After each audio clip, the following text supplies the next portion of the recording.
Good afternoon. I'd like to call the Committee on Government Operations to order. Madam Clerk, if you could take roll, please. Commissioner Wilson, Present. Commissioner Peterson Mayberry, Present, thank you. Commissioner Knizek, Commissioner Colleen, Here. Chair Clemente.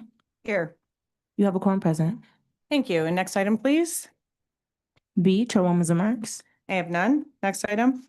C, approval of the July 9th, 2025 meeting minutes.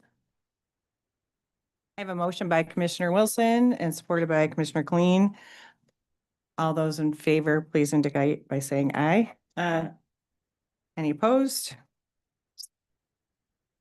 Motion passes. Madam Clerk, next item. D, unfinished business. There is none listed. Thank you. And let's move to new business, please. Item 1, requesting commission approval of a 3-year comparable source parking license agreement with Hollywood Casino Greektown to provide a maximum of 230 spaces for the Register of Deeds, Clerk and Treasurer's Office, and other county employees who work in the International Center building at 400 Monroe Street in Detroit. And who is here for this item? If you could please come to the table and introduce yourself.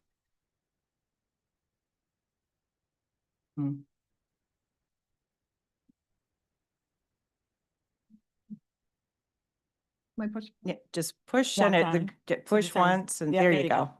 Jenny Wright, Deputy Register of Deeds Finance. Thank you for joining us. So this is a new contract that you'll have a minimum of 150 spots and could go up to a maximum of 230 spots.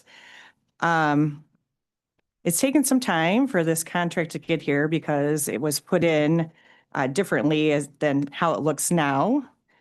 And that was through procurement being a sole source first, and now it's a comparable source.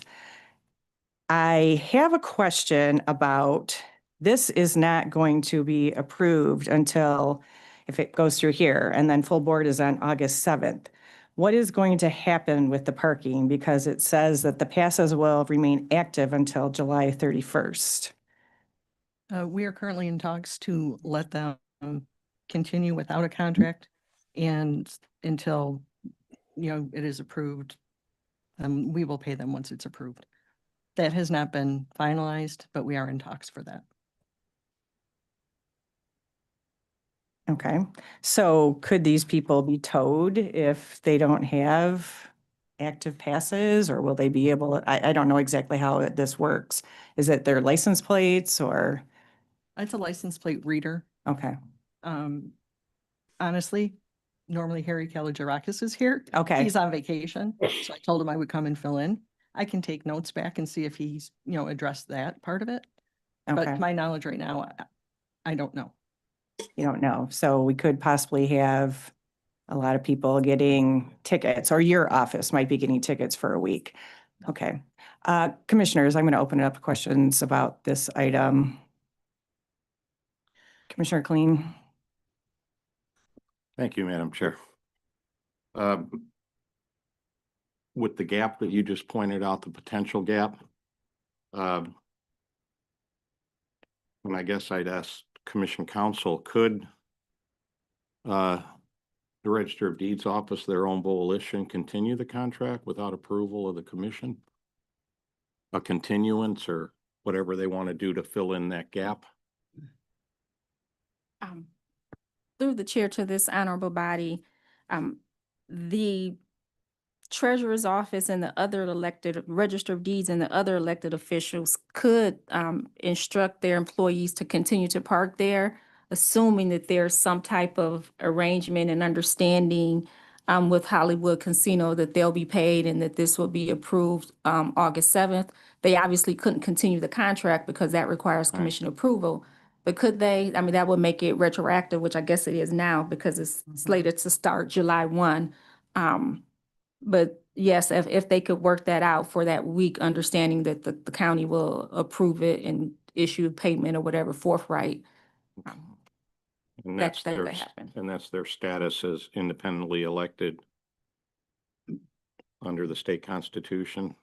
I don't think this has anything to do with their independent authority or not, or what that may or may not be. It's just a matter of county operations and whether or not the county can have that arrangement or understanding with Hollywood Casino to continue that. I don't think they have any particular authority because again, the authority rests with this body to approve the contract and to make sure that the budget is there, but could they make that understanding to make sure that they have good operations and they don't have a interruption in operations or staff have issues as far as parking and paying for that time being? I think they probably could do that in the meantime if Hollywood Casino is willing.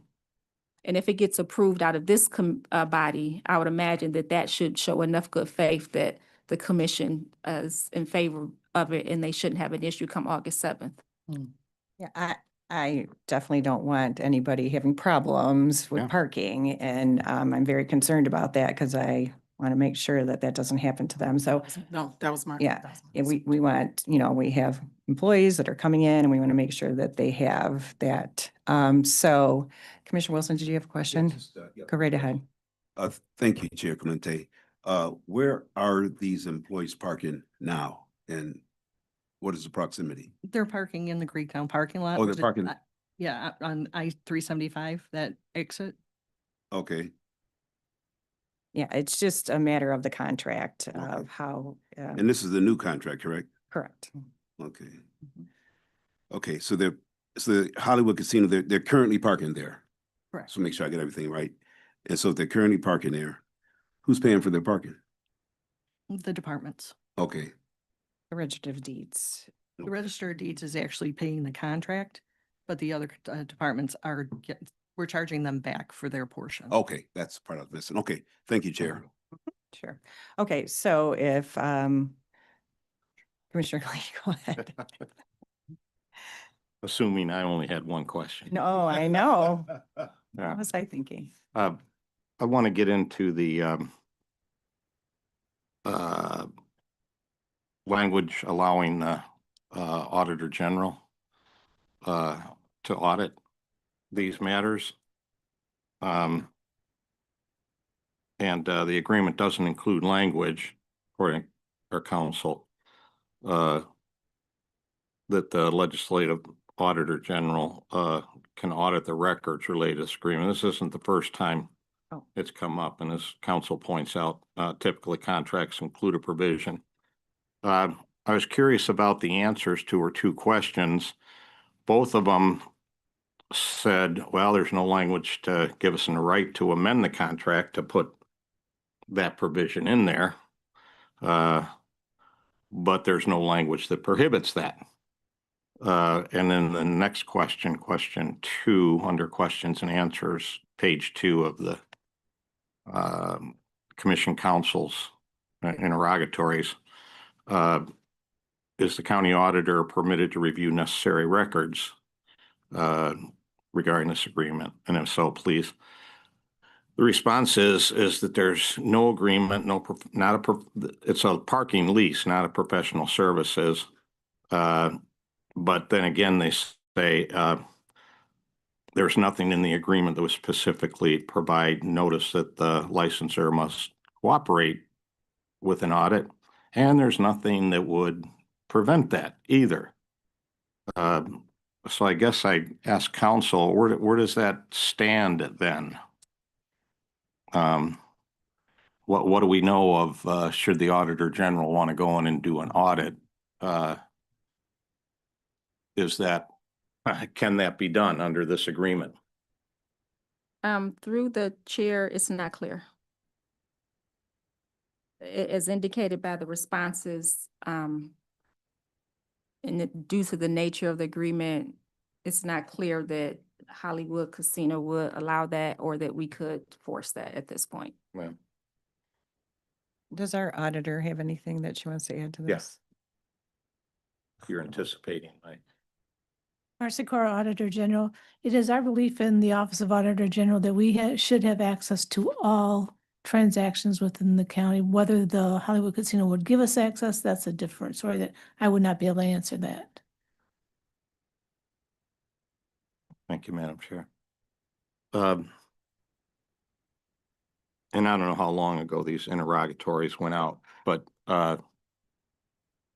has the potential contractor been approached about adding that language, especially since the response say, well, nothing prohibits it, but nothing, was anybody approached about adding that language to the contract that the county auditor?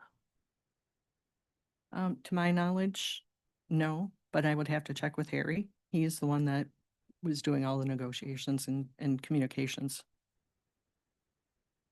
Yeah, because I'm with this, people need a place to park, but we also need contracts that are clear on these matters. And the other thing I'll point out in this, Madam Chair, is under question 3, in response to the follow-up question, the answer was, it appears that a certificate of insurance exists on the property. Do we know whether that's true or not? Because without an insurance certificate there, I can foresee that may run into some problems somewhere. Somebody bumps into a car or a person or backs into a cement post or something, that then all the liability questions come up. Do we know? No, I'm sorry.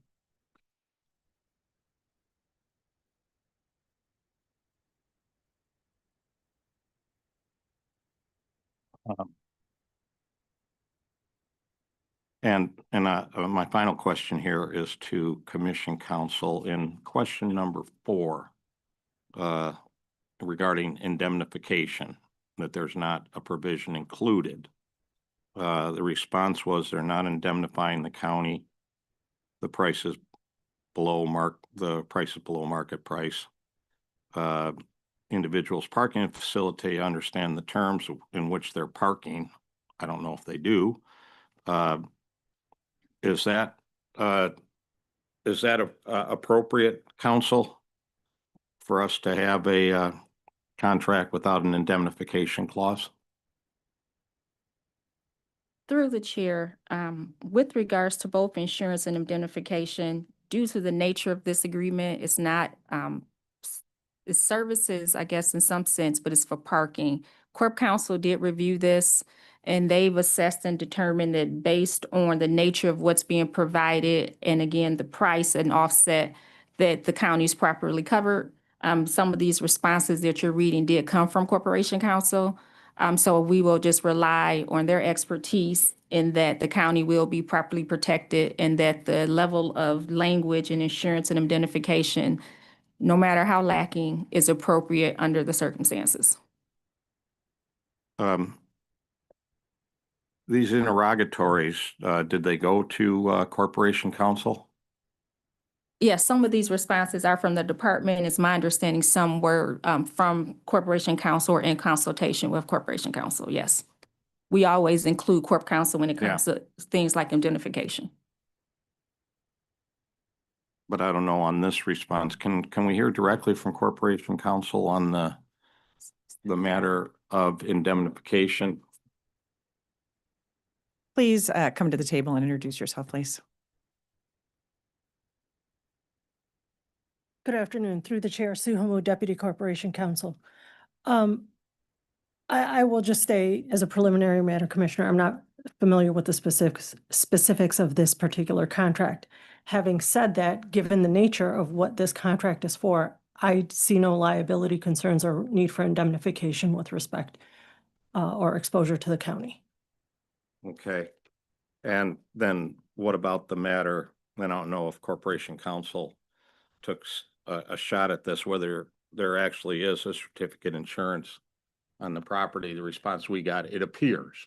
Again, I would have to go back and talk to and review that specifically. But again, because we're just parking cars there and under Michigan, and it's a no-fault state, so insurance would be the insurance would be the car insurance. That's applicable here. All right.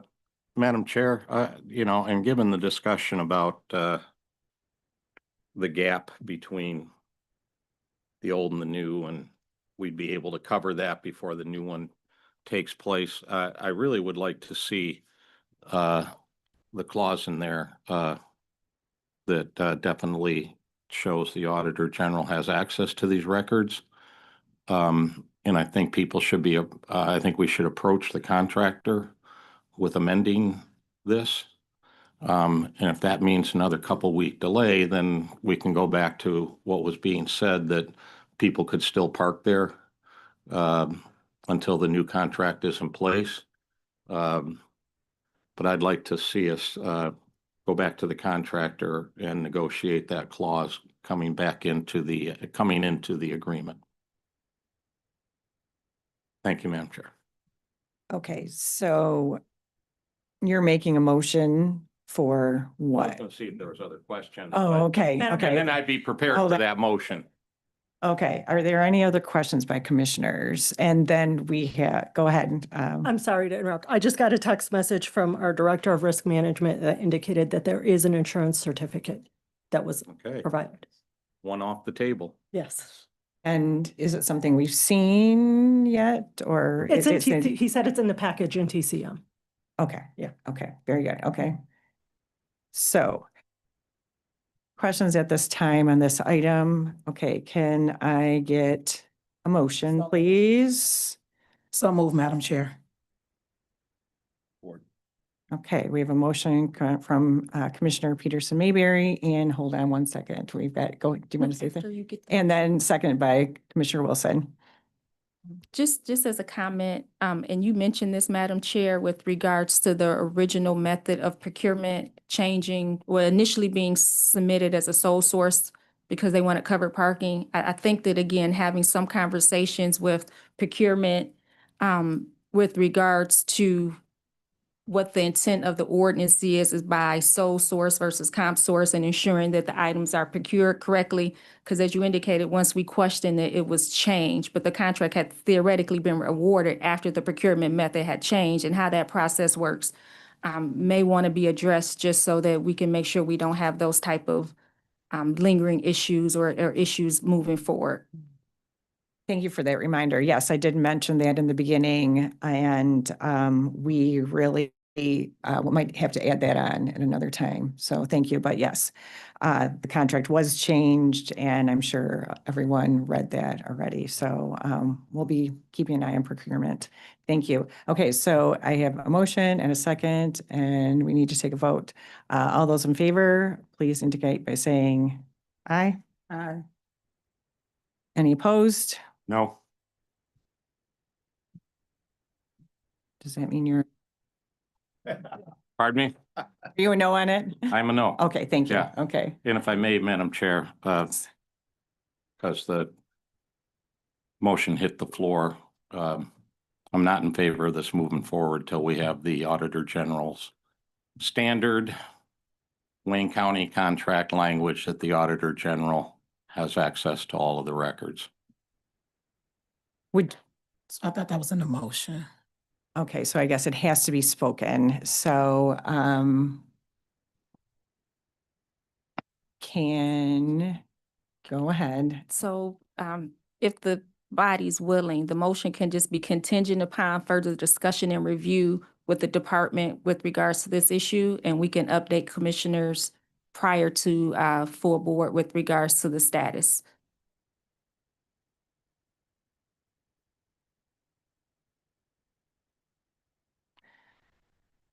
Yeah, go ahead, Commissioner. Does that Go mean- ahead. Does that mean, council, that between now and full board, they could approach the contractor about adding the clause for the Auditor General and then bring it to full board with that addition, should that happen? Yes, and because technically the vote occurred, the Mhm. motion won't be contingent upon, but we will, I think the department's here, she's taking notes. We'll have that follow-up discussion with the department, and that could, yes, Commissioner, happen now, between now and then. Okay, just thanks for the clarification. Thank you, Madam Chair. So we can't, there's not Rescind. revision, we can't rescind things and in committee. Now rescind the motion. Well, I don't know that it's necessary because it's going to be on the full board agenda anyway. Okay. So at this point, we'll just have that follow-up discussion with the department and inform you all prior to, and then you can make your decision how to move forward in full board based on, and that'll determine your vote on full board, the Okay, motion. thank you. Okay. So we are now on item number 2. Item 2, requesting commission approval of Amendment 1 to a 1-year comparable source professional services contract with a 1-year option to renew with Richard Kaufman to continue providing consulting services related to the Wayne County Civil Justice Center. Okay. Good We afternoon. have 2 people here that would like to introduce themselves. Go right ahead. Good afternoon again, Sue Hamud, Deputy Corporation Counsel, and I believe I see Judge Kaufman on the Zoom as well. I'm here. Could you please introduce yourself? Richard Kaufman has been. Okay. All right. So you want to go ahead and tell us about this contract, please? Sure, we're just exercising the 1-year renewal option on this. This is for time only. The contract is, Judge Kaufman is assisting the county with bid proposals and engaging an architectural firm to develop and build the potential civil justice complex, or C3. I'm sorry, C3 now. And he's also advising on the tourist and stadium tax issues. Commissioners, any questions on this? Move approval, Madam Chair. Thank you. Do I have a second? Okay, so we have a motion by Commissioner Clean, supported by Commissioner Wilson. All those in favor? Aye. Any opposed? Okay, thank you very much. Thank you. Okay, could you please read in number 3? So Item 3.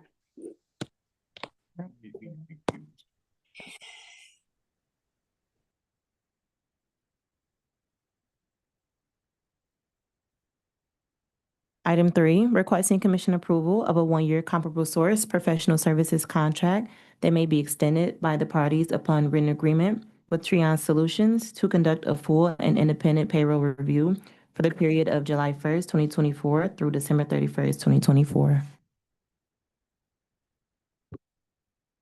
So this is a audit and payroll of all employees, union and non-union. Would you like to add something, please? Introduce yourself. Good afternoon, Arthur Walker, Procurement Director, Management and Budget Department. We also have representatives from Trion Solutions on the Zoom call as well. Okay. And we are auditing just a certain time period. Could you tell us what time period that is again? This is a review for the last 6 months of 2024. And just in summary, the phase 1 of the contract is the review of all payroll transactions for that 6-month period. Trion will validate wages paid, verify tax collections and compliance, and verify compliance with our various union agreements. And the potential phase 2 of the contract is that once the review is complete, Trion will propose and implement any required workflow adjustments, and those adjustments would be tested to validate the accuracy of any changes that are made. And how long will this audit take place? The phase 1 initial review is 14 weeks. Okay. And then after that, you go into phase 2? Yes. Okay. All right, commissioners, any questions on this? Commissioner Clean. Thank you, Madam Chair. Police, I guess there's 2 audits coming, or 1.5 or something, 2 phases. Will those audits be shared with the commission?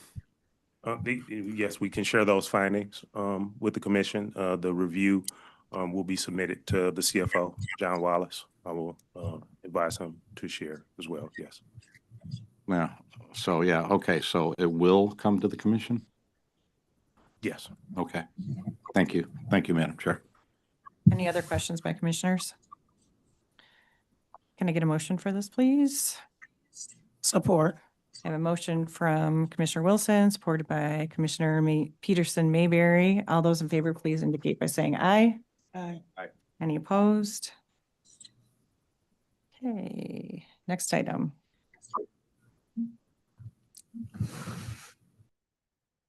Item 4, requesting commission approval of Amendment 1 to a 2-year comparable source contract with Chiron to modify the scope of services and continue to provide pension-related financial and actuarial consulting services for the Wayne County Employees Retirement System.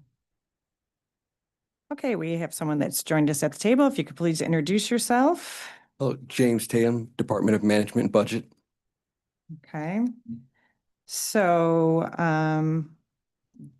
this contract is for multiple projects in tiers. Why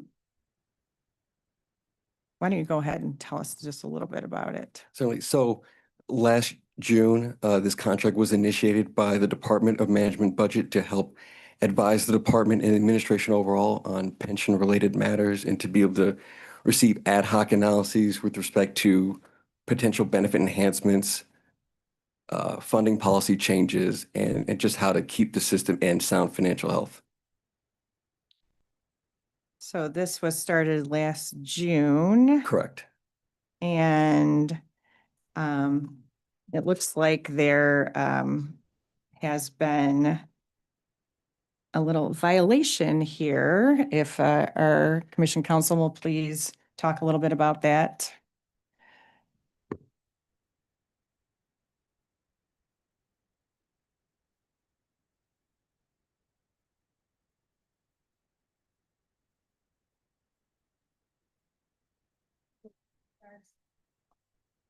My apologies, through the chair.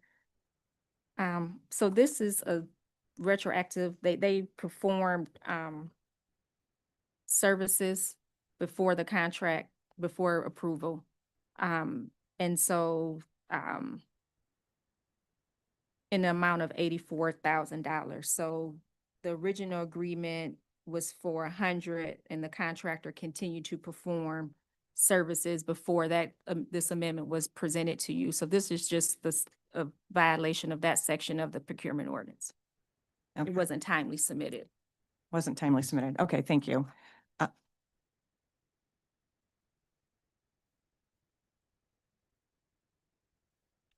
Commissioners, questions on this item? Commissioner Clean? Yeah, thank you. And I'm going to just follow up. This is, to be clear, this is a violation of the county charter, Mm-hmm. our constitution. It's explicit in the commission council when this does happen.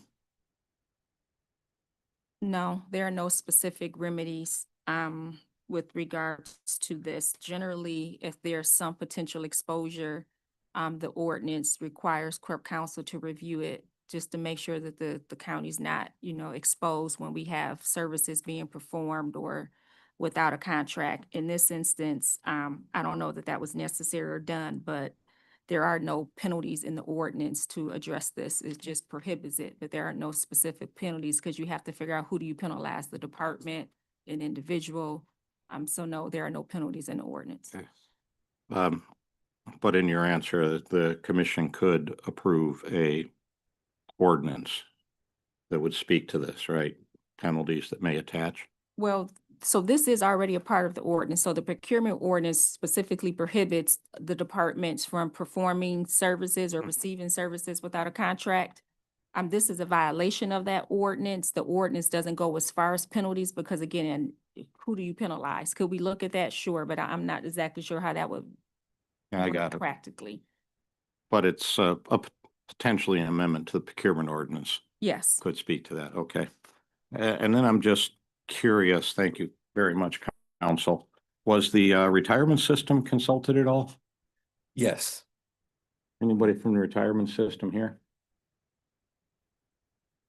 So I could elaborate that to perform the analyses that were done, it required data from the retirement system and their actuary GRS. Well, yeah, the access is one thing. You can have access to my data and I'm not happy about it, or you can have access to my data and we're partners and we're all in favor of this and all that sort of stuff. So their data was accessed, but they were not part of this drawing up this contract.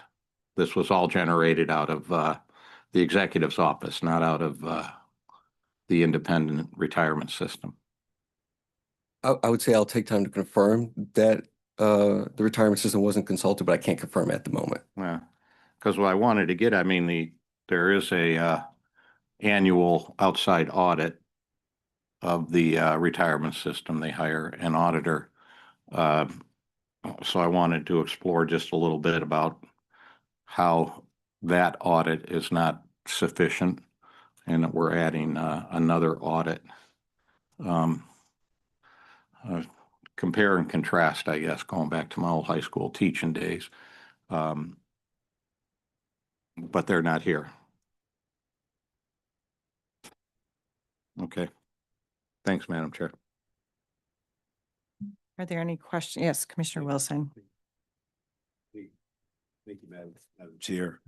To Commission Counsel, who's been very active today, is there, if we have a clear and perceivable violation of the provision that we're talking about, and there are no ramifications, no penalty, no discipline, how do we prohibit or preclude individuals from acting in a rogue manner in the future if we don't have any guardrails or any boundaries to keep them within those rails, if you will? So if you got $84,000 over, who's liable for that if they continue to work beyond the scope of the agreement of the contract? So through the chair, and I don't want to speak for the administration, but I will just slightly, just to say that when this administration came in, at one point they had COO Ms. Allen, who focused extremely on the retroactive contracts. And since that time, the nature of those or the number of those have been reduced as far as coming to the commission, but they still happen. I'm not sure what other guardrails could be put in place. I mean, this clearly was just a timing issue. Someone should have been following, okay, and maybe it's a tracking system or something that could take place when you get the new Oracle system up and running, where you're about to run out of money and it advises you when a certain percentage or a certain date, and then people will know, let me start my contract process now, because some of this is just the timing issue. Like the services were probably needed, they had the service, they continued, and people just didn't, from a timing perspective, realize that they were running out of money and how fast they'll run out of money. So there may be some things that from an administrative perspective could be put in place. With regards to penalties, I think that takes a broader discussion, a more in-depth discussion, because you don't want to necessarily penalize an employee who may be overwhelmed because maybe they don't have appropriate staff in that department because people were fired or they left or something. So, and they're just trying to do their best. I think a lot of things go into that when we get to penalties. Again, discussions that could be had and there are possibilities for it, but I think that would require more discussions, and including what can we put in place administratively through Oracle or other processes to give tickler systems and things of that nature to help also further reduce this. But again, I will say that I know that Ms. Allen was strictly focused, and she has been on trying to reduce the number of retroactive contracts that come to the commission to prevent some of these items. Okay, thank you. So in your estimation, you're saying that this is a benevolent violation versus an intentional or malicious violation? I won't speak for the people involved, but I would imagine that it was probably just a timing issue. But again, I wasn't involved and haven't had that discussion, but it was probably just timing. Thank you, Madam Chair. Thank you, Counsel. Yeah. I think it's good to bring up that we are aware of things happening, and hopefully that there are better tracking mechanisms. Of course, this contract is about our Wayne County employees' retirement system. Are there any other questions about this contract? Can I please get a motion for this item? Move approval, Madam Chair. Support. Thank you. So I have a motion from Commissioner Cleen, supported by Commissioner Peterson Mayberry. All those in favor? Aye. Any opposed? Thank you. Thank you. We are going to move on to number 5, please. Item 5, requesting commission approval of a 5-year sole source software as an annual service agreement with Bottom Line Technologies to upgrade the county's cloud-based accounting software to Paymode X, which will upload check data to banks for the treasurer's office. Good afternoon. If you could please introduce yourself. My name is Carl Stafford, Director of Special Projects, Wayne County Treasurer's Office. And before you, oh, go ahead. No, you go right ahead. Yeah, I think you're on because you know what I'm going to say. All right, so, Bottom Line has been a vendor for the county for over 25 years. Currently, we print checks using their C-Series software. It is no longer supported, and we're transitioning to their cloud-based check printing software that interfaces with banks. This is a 5-year agreement. They will be paying approximately $4,500 a month for those services and check printing services and maintenance and support.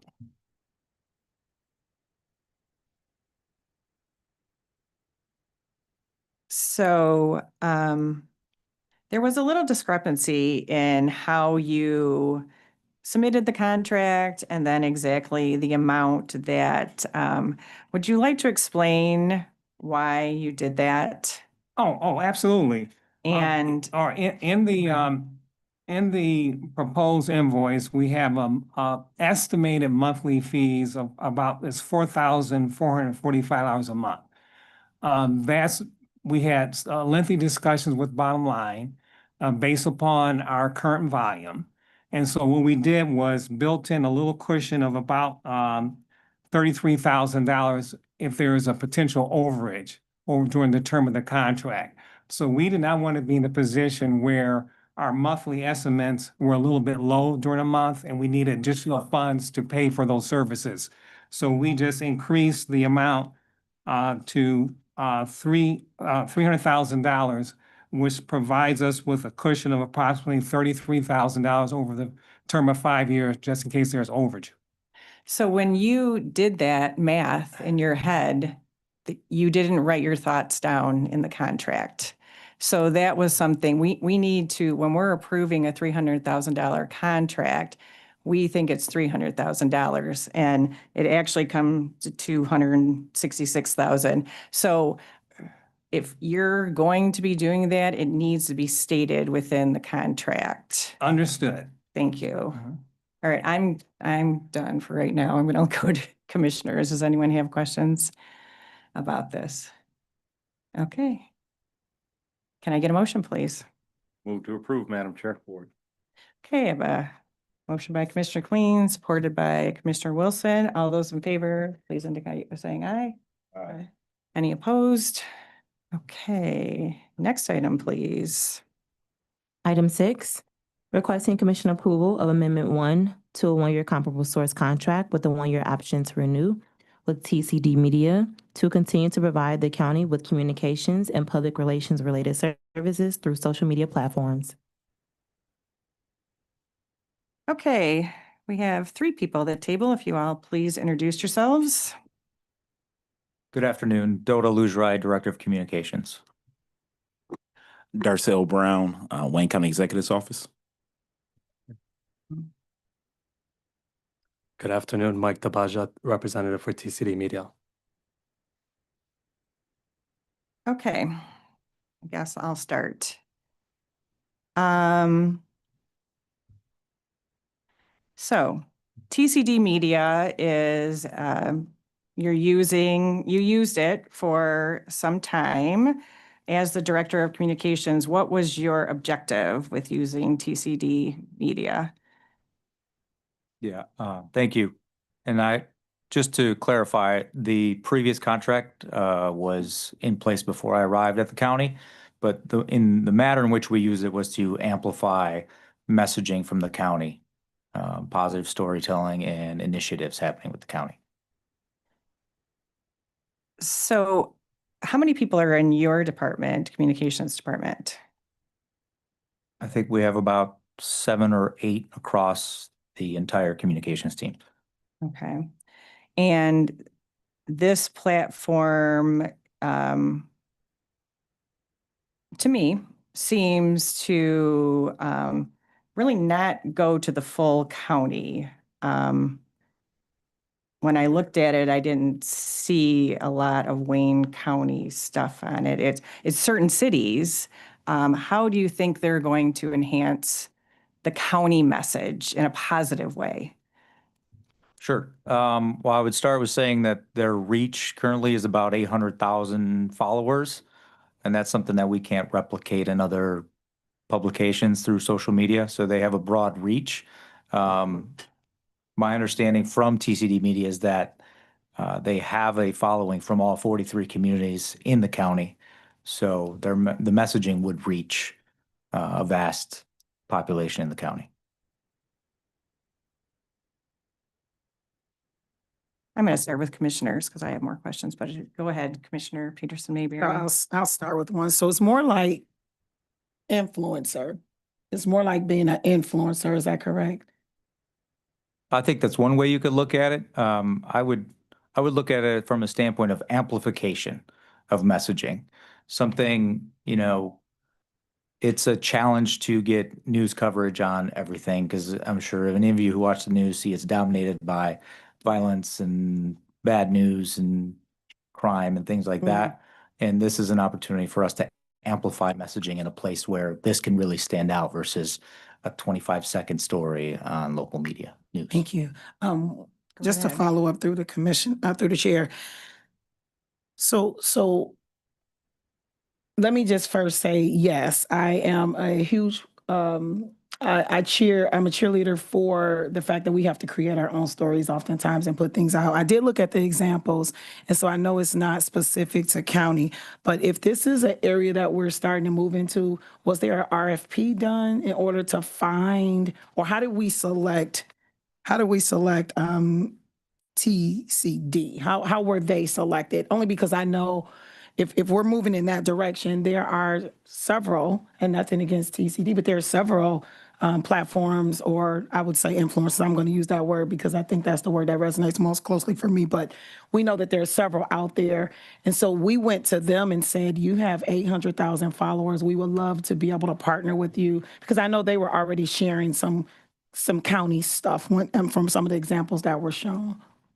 Yeah, I can't speak to how the original contract was originated. I can speak to my experience in media in this market over 15 years, is that nobody does what TCD Media does in terms of their reach, their following, and the content they produce.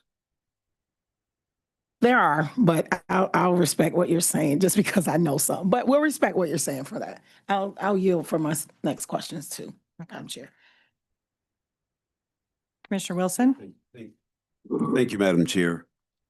Sir, TCD Media, you said you amplify, obviously, the county's message, positive messaging. What are we using? Are we using signs? Are we using billboards? Are we using what specificity are we using to get to our constituency? The TCD Media is a social media platform, a digital platform. Okay, so you're digital. Digital? Is that what you said? Okay, so if you're digital, what are the, just help me out a little bit. I'm trying to understand. So I know Facebook is digital, Twitter is digital. No disrespect, but I never heard of TCD Media. That's just for me. But if it's exposing our constituents to a positive message, I'm a Wayne County Commissioner. I got 100,000 people downriver that a lot of them never heard of TCD Media. So if you're amplifying the message and you're trying to align our constituency with a positive amplification, how are you doing it? You're doing it through, you say digital. I mean, are you going through text messages? Are you going through emails? How are you? I can let Mike, I'm just representative from curious. TCD I'm not Media. trying to I should denounce what clarify you're though. saying, but No, I understand. I should sir. clarify though, TCD Media is the parent company. Okay. The social media account is Metro Detroit News, Okay, okay. Metro Detroit News. which more people are probably Duh, familiar I with. got that on my phone, the app. Okay, all right, okay, go ahead, sir, I'm sorry.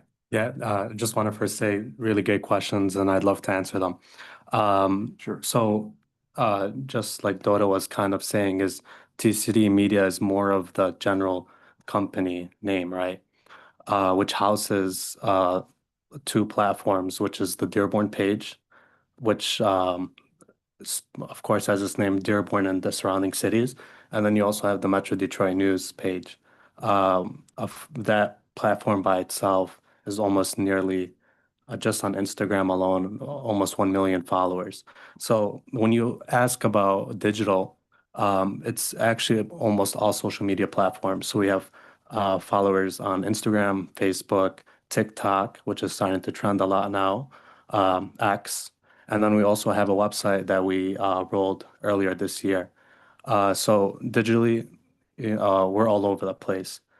And that differs, of course, from like billboards and stuff like that, where you only see just that static picture when you have the opportunity to post videos and actually give a story where you can get more people just watching it on their own time as opposed to just driving around and Sure. just seeing it just for a quick second. Okay, so sir, if I could follow a question, so you get, and again, it's maybe somewhat rhetorical, but you get the information from the county, right? Kind of, they send you information, and you give it like a thumbs up, this is good to digitize, or is that how you're sort of like the overseers of the information that comes out of the county that's positive, and then you try and influence the constituency with this positive information? Just to clarify, are you asking about the upcoming contract or something in the past or? It sounds like content. Yeah, So content. you're taking content from it, maybe explain where the content's coming from. Yeah. Generally, the county will produce the content and then ask Metro Detroit TCD Media to amplify that content on their social platforms or collaborate with us so that it amplifies the content. So let's go a little bit into that. Under this contract, what is the specifics of content that will be shared?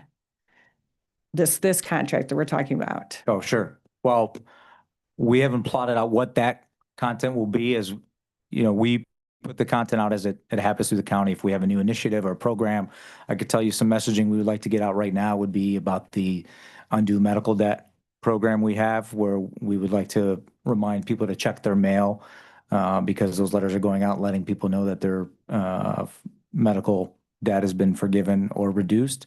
And so generally it's messaging about a program or public safety awareness. I would say those are the lines of where we work. Go ahead. Yes, Thanks, Commissioner Chair. Peterson, maybe. Through the chair. So that was my question, where the content is coming from. So when we think about Metro Detroit News, they grab and pick up stories and push those stories for free. So I guess I'm wondering the advantage of if we are creating a content, the way social media kind of works is things become viral based on viewership and things of that nature. So I'm just wondering why, I guess, because initially I thought maybe you were going to create the content, but if we're creating the content and we're putting it out, then it seems to me it would be advantageous for them to pick up our content. So we're paying them to pick up our content and then share our content to their followers. Is that kind of how this is looked upon?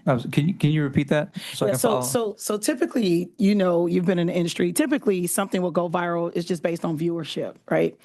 So if we're creating a content, because I thought TDC was creating content, so we're creating content. So we're basically paying them to grab our content that we create and then push out to their followers. Is that what this contract is for? Not exclusively. Okay. Let me give you an example. If the county was having a press conference event or a program or a park event or something like that, they could certainly come there and shoot their own content and amplify in that manner. Okay. So is that, so then they do content creation. In this contract, the scope of work also includes content creation? Yes.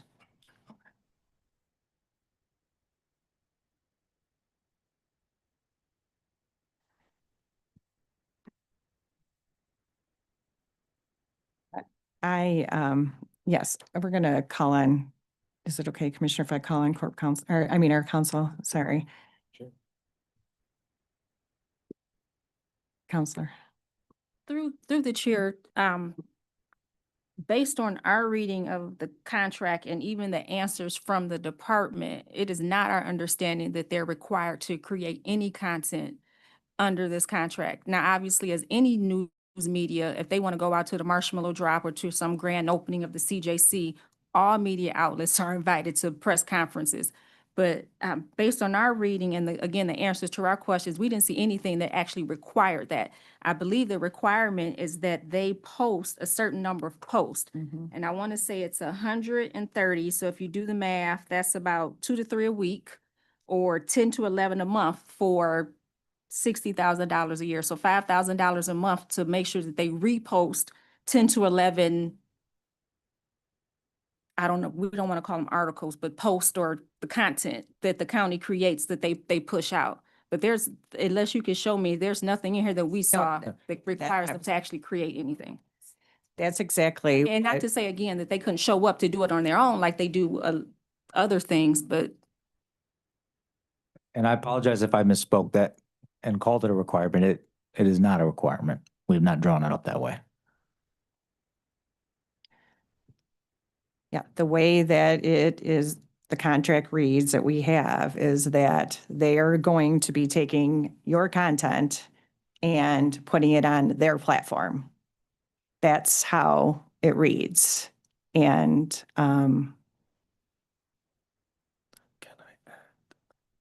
Commissioner Kleen, did you have a question? Yeah, and a comment too, Madam Chair. Okay. This is the first time the commission has seen a proposed contract with TCD. The previous contract under the procurement ordinance fell below the threshold that the executive needs to bring it to the commission for approval. But the second one now takes us over that threshold. And so that's why we're seeing this for the first time.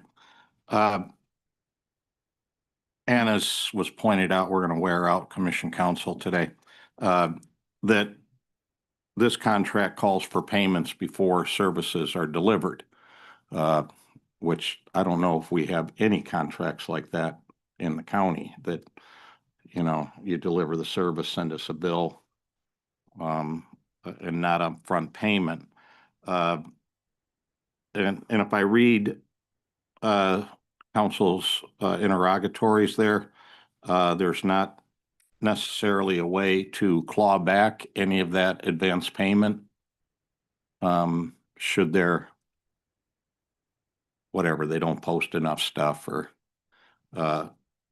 whatever, there's no clawback here. We're paying in advance for a performance, and if it's not performed, we don't have a clawback. Counselor. Through the chair, yes. So it's very unusual to issue payment prior to services being rendered. In this instance, they're proposing to pay half the money immediately, and then the other half, I believe it was 6 months later or by October 1st, I believe it is. There is no language in the contract that says that if they don't do the appropriate number of posts, that the county can seek their money, nor is it clear how the county would recoup it. But it's also not clear how the county's tracking the number of posts that actually are being made either. Yeah. And that's why you deliver a service and you send a bill. Is there any problem, TCD, of doing that? Where you bill for each time you do a post and then the county can keep track rather than a lump sum upfront payment that leads to some perhaps questions in the future after that? Can you, is there any reason why TCD can't do like all other businesses that I'm familiar with, deliver a service, send a bill, we send you a check. Of course, we have no issue with that. But I thought there was an option for something monthly in there, unless I, No, no, contract. no. Uh-oh. More people. Ellen Hoff from Corporation Counsel's Office.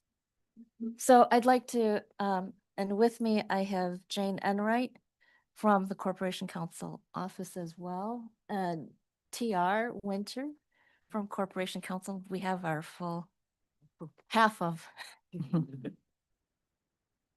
So we'd like to answer the legal questions posed here in terms of why the payments were separated into two lump sums. Actually, they proposed that we pay the whole thing up front, and we negotiated to divide it to two payments. And the reason is that if we bill them for every post, it would just be too cumbersome administratively, first of all. And second, and most importantly, it's my understanding that with these software companies and social media companies that conducts business, they require an upfront payment. And it's just physically impossible for them to bill us $20, $40, $60, because then somebody from our side in Wayne County has to receive those bills and input that information and then, do the accounting. So this is an industry standard by which they charge their clients. So there was not much room to negotiate over here, but we were able to separate it out for 60,000 up front and 60,000 at the end. No, 30. I'm sorry, 30. Didn't mean to increase your contract. There's no approval yet. Yeah, that's true. Thank you. Okay. Thank you, Madam Chair. Well, based on that response, I'm not a big fan of exceptions, Yes, right? And it would be them billing us, not us billing them. They would say, we posted stuff, here's our bill, send us a check. oh yeah, that's true. We're not going to have anybody watching all the social media going, oh, they posted one, send them a bill. Right. But Can we have a requirement then? Because the way it stands now, we're going to do in 6-month increments. We're going to give them a chunk of change and then 6 months later, a chunk of change. yes, Is there any requirement in the contract? Because I guess what I would like to see in my oversight role is that we get 6-month reports that say, okay, we sent them this chunk of money 6 months ago, and this is what has been done with it. Public's interest here, right? Just don't want to send money out there, public dollars, and then no accountability on the other side for where services actually delivered. So is there anything in the contract now that says each 6 months there'll be a report generated to the commission that this is how that was satisfied? so I don't believe currently the contract as it is requires any report from TCD to Wayne County. However, this is a transparent platform. So if Wayne County is not getting its money's worth, somebody in Wayne County will point that out and complain, because this is not a contract where TCD provides service and the service is, it's invisible. It is out in the social media. So if they're not posting, we will know, DOTA will know that they're not posting and they're not doing their job. And the legal team will go after TCD or whoever is not paying Wayne County for the services. But how do we know that other than like anecdotally? We could post it. I mean. That's what I'm it- saying. The being PCD submit to us every 6 months before they get the next payments. This is what we did in the previous 6 months. How many posts on what platforms, whatever. So what I want to point out that every single time a listing does come up, Wayne County is notified regarding that listing. So there's an opportunity to actually, for example, audit every single listing since they're notified on their end as well. You notify So when a post goes up? yeah, for every single post, there's a notification per the social media platform that the listing has been gone up. And the county folks would have this. We would get a notification on our platform, on our accounts that would say, Metro Detroit News collaborated with you on this post, that's the language of the platform. Okay, because I'm definitely a trust but verify. Right? And what I'm asking for here is, do we have the verification, especially since we're breaking from normal county business and paying up front? Can we verify that payment?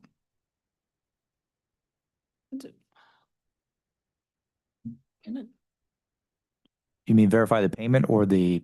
Okay, verify the services delivered for the payment. Yes. We can. By the way of notification, every time a post gets made in collaboration with our account, we'd be able to track that. So we have that. Okay, that's what I was asking for. Yeah. Prior. Okay, I would suspect that if this goes through today and a year from now, we re-up this contract, when administration comes back to us, bring all of that information on performance that is a little bit unanswered in what we have today, that we have that verification. And the other thing, Madam Chair, I'd like to do, and you get into some of this stuff, I'm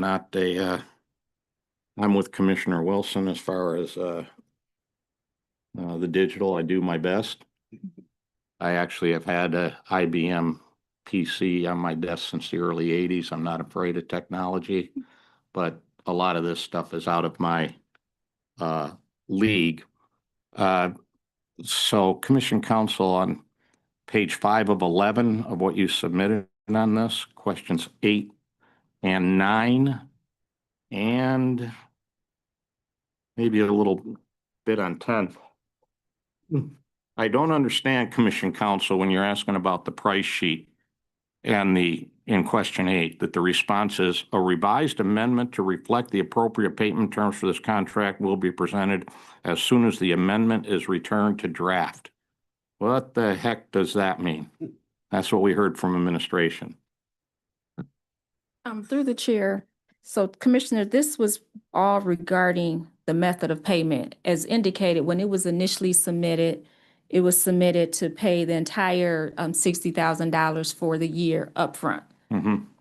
And so we were just questioning the method of payment and why, and the price sheet and how it all worked. And then that's when they indicated that they would amend the agreement, and the amended agreement came back to say that they'll pay half of it upfront.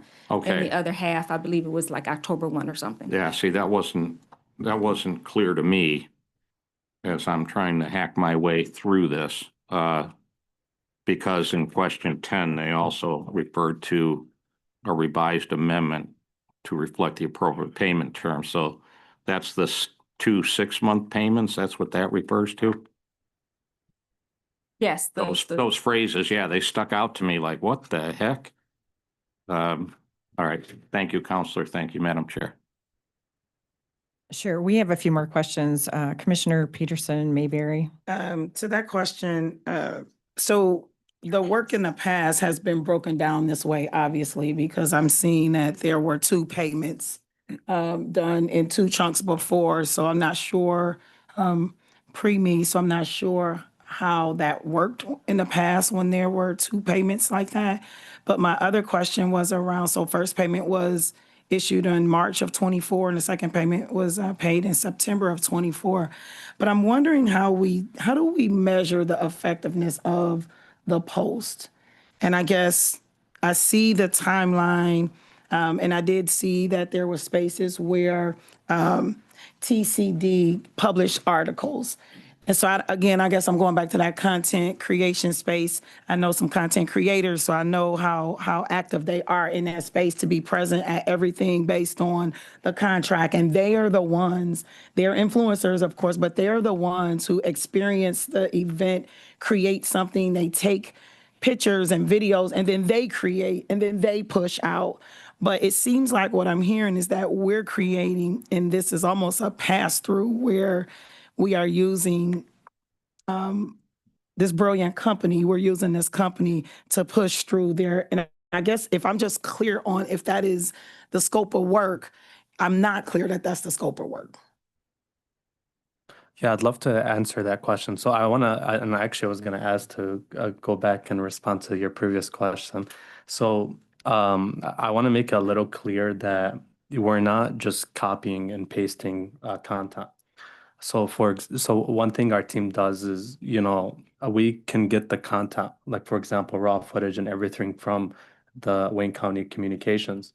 But if you think about it, we're not necessarily posting raw footage only. We're taking the time to edit it, make it presentable to our audience. And then we're also working on the verbiage. So those are key things that our team is working on along with the communications department to make sure that the content is suitable for our followers. So we know like what our followers like to see and how they like things posted on the platform.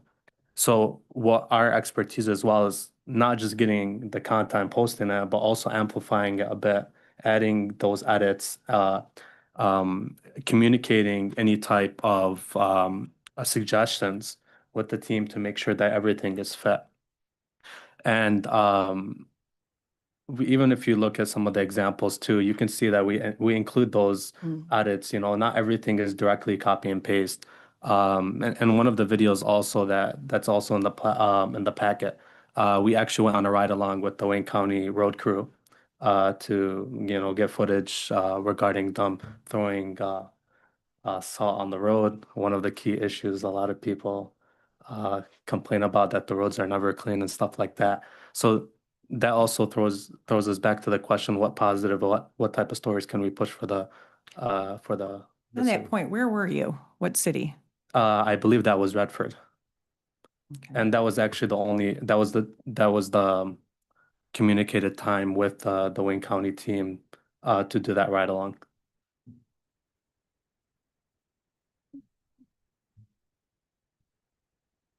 But we have a communications department in the executive's office, correct? Yes. And were you Yes, we also do. present? I was not present Okay. for that. So Were you working at the time when that happened? I was Oh, you were still- working for the county, but I was not present on that shoot. Oh. no.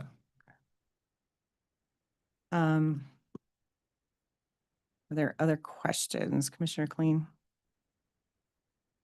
Yeah, thank you, Madam Chair. I forgot to ask last time I had the mic, so thank you for recognizing me again. Okay, so this is a contract between TCD and the County of Wayne. Can the commission submit social media under this contract to TCD to be amplified? Right, because that's my next question. My next question, though. Last I checked, we're a part of Wayne County. It's my understanding that you are part of Wayne County. So we can. We are all part of Wayne County. And personally, I have no objection. So under this contract, is there anything that prohibits the commission to No, because when they clear the snow off of the street in the district that you represent. I'm not talking about that. I'm talking about all this other Okay, stuff. And I think that would be pretty tortured, Counselor, to go down that road to Oh, say, got it. your argument on the snow plowing. I think that would be a little bit of a torturous argument to get into, got right? it. Yes. But there are things that the commission does and we approve things and You know, it's the commission that approved the buying of medical debt. Absolutely. And if the commission would like to say something about that in social media, so I'm going to keep it simple here. Anything prohibit the Wayne County Commission from submitting under this contract, social media stuff to be amplified?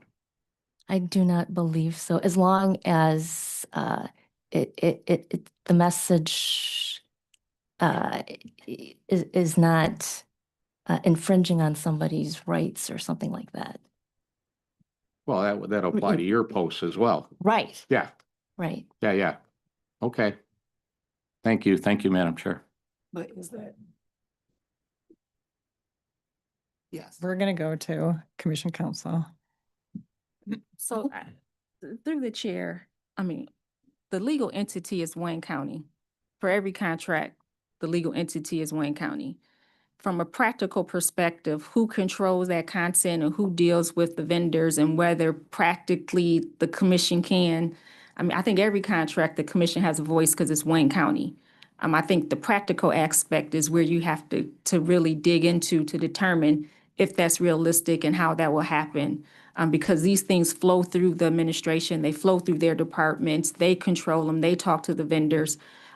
So while I hear what you're saying, I think that more discussion would need to take place and maybe even some level of amendment or understanding with the administration and their communications team to get a true answer to the question. And I believe where you're trying to go, Commissioner. And to that, Madam Chair, yeah, I appreciate that a lot, Counselor, but what I was trying to point out, because people weren't coming out of their seats going, no way, can't happen. So hopefully it does generate a little discussion in terms of the use of this, because I certainly am not thinking that we'll try to submit 12 of these a day or something like that. But I think communication between the commission and the executive branch, for lack of a better PR teams, some agreement could be reached. I'm going to call. Thank you. Ursula, would you like to say Yes. some things? So just a quick comment. As Dota mentioned before, we've worked with this company and they have done great at helping to amplify the message, that we have across the county. And we thought it would be good for them to continue their services. Of course, as you all mentioned, it is up to you all if you all wish to continue these services. But we did want to at least bring it here to the table for that option. But in the end, you're right. This is a county contract. So just wanted to make sure I put that out there on the table. That is correct. That is correct. Are there any other questions on this contract? Commission Counsel, would you like to add anything else to this discussion? There was some talk about advertisements and. Through the chair, with regards to this contract, I don't know that that's an issue. I think that you all have touched on the sort of issues. This is unique. It's not something that you've seen. So this would definitely blaze, I would say, a new path. Yes, it was done by the administration for a year, but that was done without your approval. Now it's here for your approval. I think that if the goal is to approve this and to have the commission involved, I think that having some discussions with regards to increasing the number of posts, because again, the requirement is 2 to 3 a week, 10 a month for that amount of money. I don't know realistically that that's enough to go around to the entire county. If you think the commission, you think other elected officials, you think content by the administration. But as far as issues themselves, I think everything has been addressed and touched on, Madam Chair. Thank you.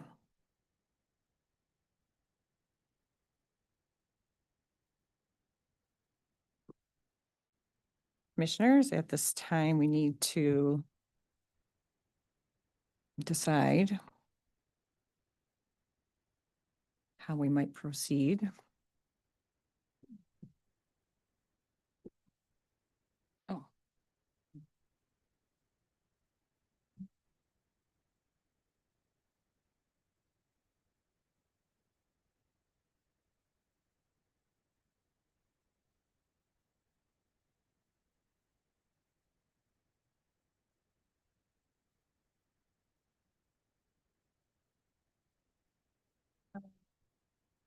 I think at this time, we're going to move on to the next item, which is another media and come back to,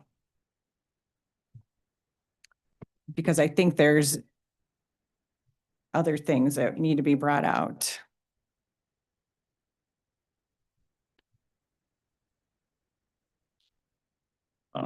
Okay.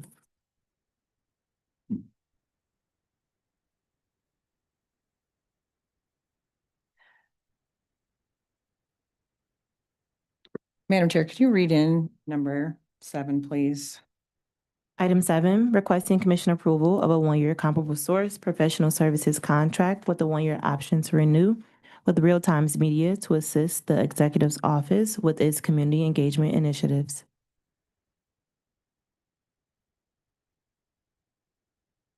Okay, so here we have another media contract that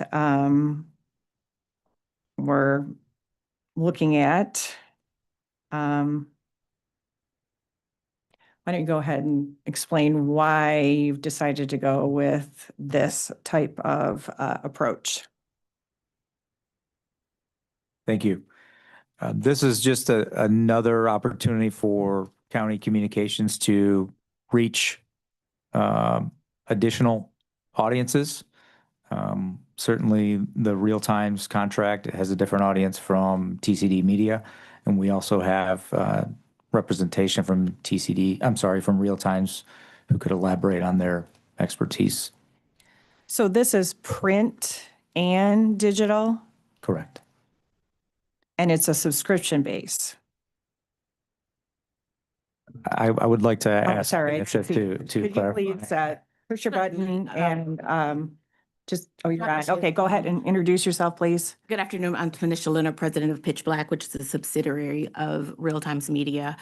Quick snapshot of the organization. We own several publications around the country, notably here in the Southeast Michigan area. We own the Michigan Chronicle.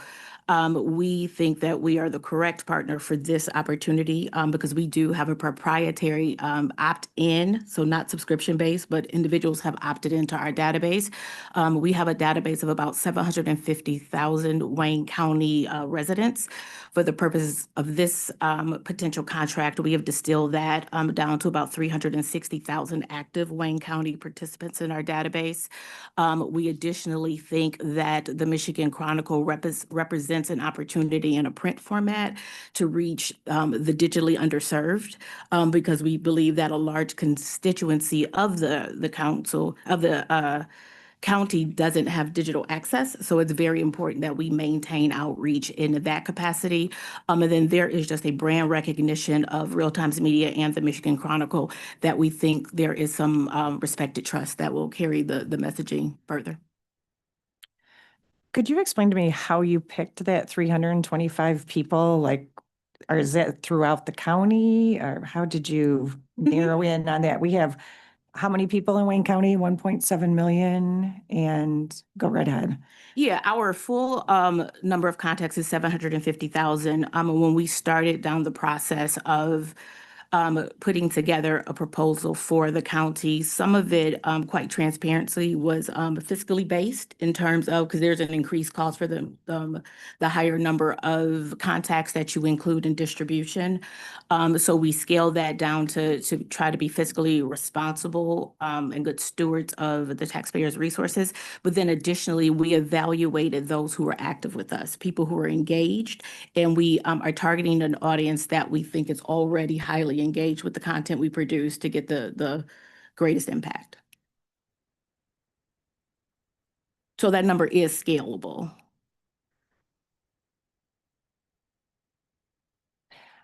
I still think there's, like you were saying, access. I still think there might be people that are underserved that just watch the news and can get the stuff from the news. Most of my constituents watch TV. So it seems like we're kind of picking and choosing, but does anyone have questions on this? Yes, Commissioner Peterson, maybe. Thank you. So thank you, Ms. Leonard. Can you talk to us about what that opt-in looks like? Because I know, when you go to establishments and you see the print copy, and I think I'm thinking about people, when you talked about the relationship and just the reputation of the Chronicle over the years, what does opt-in mean for individuals? Certainly, for us to email anyone, we have to have their permission. So through our internal events, and then we also worked with a email prospecting partner that helps us do outreach beyond our platforms to recruit subscribers and opt-in users to our database. So this is just over years of cultivation of our email database list. So opt-in refers to these people have given us permission to contact them. Okay. And so there are people who can receive and I'm just thinking of the whole contracts that we're talking about today for social media, but there are people who can receive your information simply by saying that they want to. Correct. Okay, that's how they have to receive it. Yes, we Okay. have to have permission. Okay. And then one more question, Madam Chair, is as we were looking at the information, so I guess it goes back to Commissioner Colleen's point earlier, but this is an opportunity for the county as a whole, not department specific, right, as we're trying to get words and messaging out around the county as a whole. Yes. Correct. Yeah. Yes. Okay.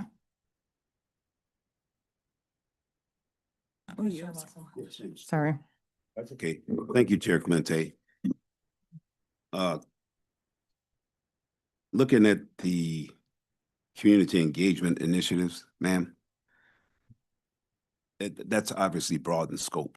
I mean, community engagement, that could be anything. I mean, you're out in the community, taking a sunbath, that with a group of people, that could be community engagement, right? Engage with the residents, with the constituency. I noticed specifically, it indicates to assist the executive's office. So that's that engages some type of specificity according to this provision. So so could you help me with that, please? Because I'm just wondering if we talk about the Wayne County Commission that was discussed here earlier, or the Wayne County, the County of Wayne, as we talked about earlier. Would they would be included as well, right? The entire Yes, absolutely. the commission, I mean, all of the. And I believe we had this contract, I believe it was in 2022.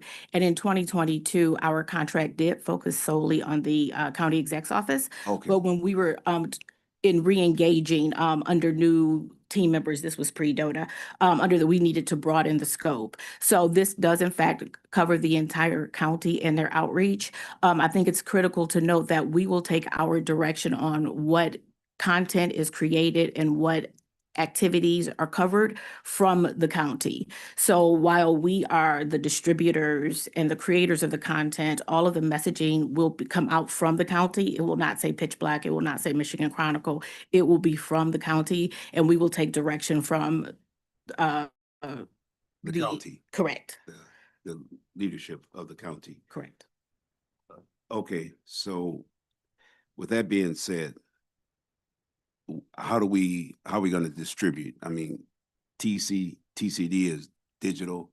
This is more. This is additionally digital, but it's digital. Print it's, as well, correct? It's print as well. Chronicle, I read the Correct. Chronicle a lot. I mean, thank you. I think our colleague, our beloved colleague, was on the front page when she passed away. I believe she was Yes. in the Chronicle. So yes, I definitely look at the Chronicle. So would that be? I mean, that was on the front page. So is this sort of alluding to a front page, a back page, a middle page? It's Does a this give section a front. preference or? Yes, no, it'll a section front. So 6 times a year, we will enable the county to take over the community section, and it'll be branded. You know, we have a title, a pending title for that. It's like the Wayne County Spotlight.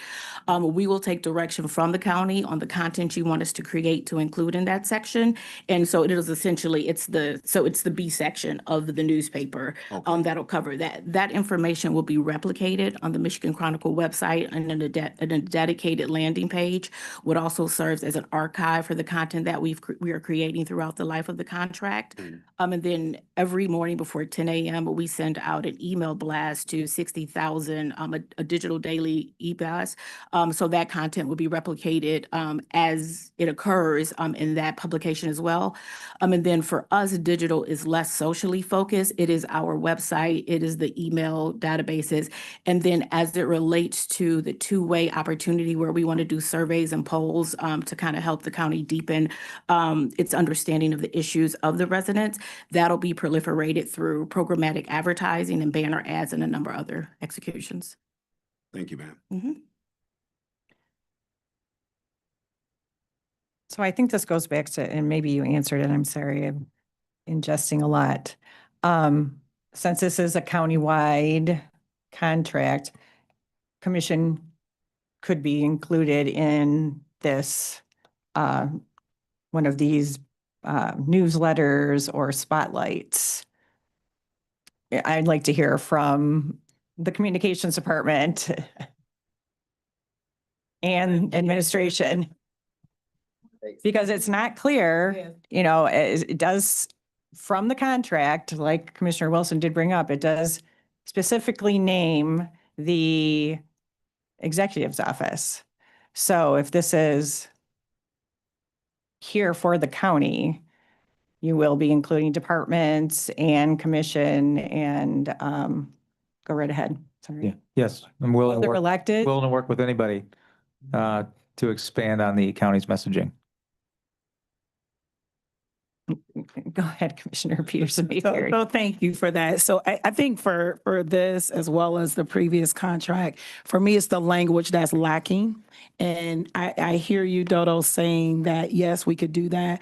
We just haven't seen that in writing. And I think for me, my comfort level sits in the fact that it is in writing. And so that we know what the expectations are. That way, if there's a, you know, the accountability issue, then we know that we can go straight back to a contract and say, well, we said we were going to do this, additional posts, things of that nature. For me, that's what's lacking, the specificity in the language for me to, because I think this is the way. I know the two commissioners mentioned that they're not that technologically savvy. Oh, okay. Commissioner Colleen said it, even though he has his phone, computer, everything. But this is a way that we do have to start moving forward too, because there's a large constituent, although there are some of us who still, you see, I'm writing here, but I'm dual. I'm writing and I'm working off of technology, but we don't want to miss anybody. So for those who want it in print, we have something in print. For those who prefer technology, we have it in that version as well, because one of the, some of the commentary in our communities is that we are lacking in this space. So it's good to see that we're attempting to close the gap in this space. I just want to make sure that we're doing it in the best way. I appreciate that. And I think that's what, you know, why we are deliberating on all these questions and this, because we need to get this right the first time we do it. You have already had contracts with these people because of a threshold. This is the first time we're seeing things, and there is a lot of things that are moving and lacking, I believe. I keep going with some of these questions. Thank you, Madam Chair. And Commissioner, I know what you were, I can still do DOS commands. So I'm not, it doesn't scare me, but I don't get up every day going, what's new in social media, whatever. So Madam Chair, I have a ton of questions I went through, and I'm not going to go through them here. But I'm uncomfortable with the way this sits right now. And I think it does need a little more work. When I see statements like taxpayer funds may not be used to promote private businesses, right? I see phrases like that. It's not clear how small businesses will be selected and if selection is fair. The newsletters that are specified that will be generated by real-time media. So I have to go through all of this, and it's going to be 13 or 12 or something. RTM will produce 12 e-newsletters. Well, to me, it's a different statement than the county produces the newsletters. It's not the same statement. So that I'm not prepared to approve this today, Madam Chair. I think it does need more work and more conversation, because this is a funny world that we're living in now, where everything's in bits and bytes, and you can divide audiences, carve them up any way you want to. And, you know, the business I'm in is the 1.8 million residents of Wayne County, and not have any contracts that would show a preference for one business over another, or, you know, I just think it needs more work, Madam Chair. And I won't, virtually every question that was asked by the council, I circled it, I'm going to ask about that, I'm going to ask about that. But I'm going to just have a blank statement here saying, based on that conversation and what I see, I'm not prepared to approve this today, but I am prepared that we have further discussions and trying to iron out some of these matters. Thank you, Madam Chair. Go ahead. Do you have another question? Okay. Commission Counsel, please. Through the chair to this honorable body, as Commissioner Kleen mentioned, my office has specified a number of concerns with regards to this contract. As you've indicated, this is something new that the commission hasn't seen. So when we talk about partnering with a media outlet to have a front page,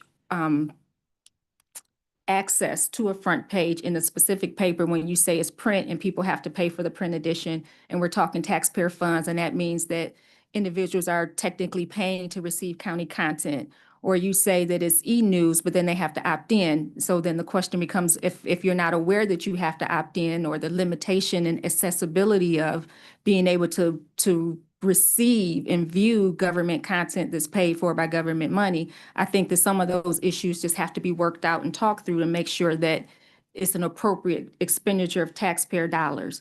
When it comes to e-newsletters or newsletters in general, when you say you want to highlight pillars in the community or small businesses, again, making sure that that content is appropriate and serves a public purpose to make sure, because it's taxpayer funds, right? And we have limitations on how we use taxpayer funds. We can't just use it for anything. The law is very clear about promoting private businesses or promoting private individuals.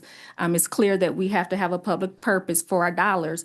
And so it just hasn't been clear, the guidelines for the content of these items, to make sure that they're falling in line with regards to the law. Many of you who do newsletters have heard me talk about those guidelines in the past, but it's my understanding that Corp Counsel at one point, I believe, was supposed to look at this, or has looked at this, or is in the process of looking at that, because I don't think that they've done that on the administration side. So we just haven't gotten clarity with regards to how this practically works. And this is, as you mentioned, we have several pages of legal questions, and just the nature of having that type of relationship, and then publicly, if you have this relationship with the news media outlet, is that seen as influencing the editorial board of that, and what that means for the government or county? And it's just a lot of questions I think has to be worked through that hasn't been answered at this point. And that's why you have the lengthy questions and concerns listed in our analysis from my department.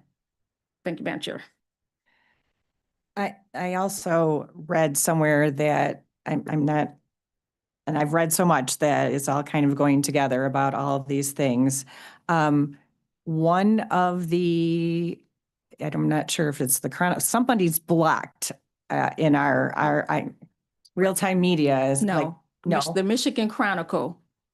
The Michigan Chronicle. So we're entering into a relationship with the Michigan Chronicle to push out county information. But if you go to your county laptop, you can't get to the Chronicle because it's been blocked as content that's not appropriate for government access for its employees. So I think, again, there are just a lot of issues there that probably need to be addressed and worked through because, yeah.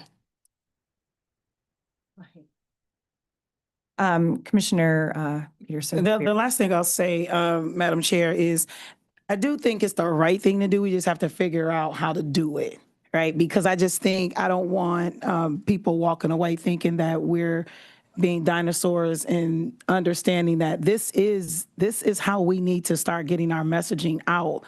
And because it is a platform that's available to us, we need to figure out how to do it. And so I don't know, Ms. Felicia, how, council, how we go back to the table and get the language in there for the vendors to respond to this language so that we can make this work. Because I do think that this is something that we're really behind the times with just now starting to do this. So I'm hoping that we could get this done. Commissioner Wilson. Excuse me. Thank you, Madam Chair. Just a closing commentary.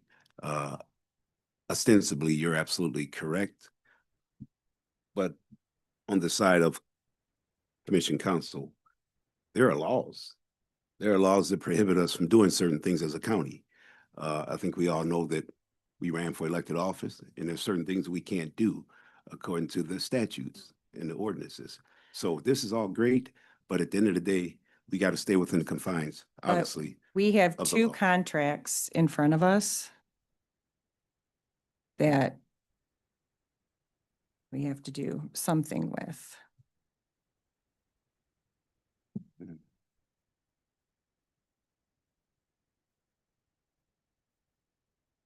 So there are options. I need someone to make a motion. Madam Chair, and I'm looking to corporate counsel, is it appropriate to table until we can have further discussion addressing some of the issues that were raised today, operating within the legality of what we can do before the commissioners? It's part of the due diligence on our part.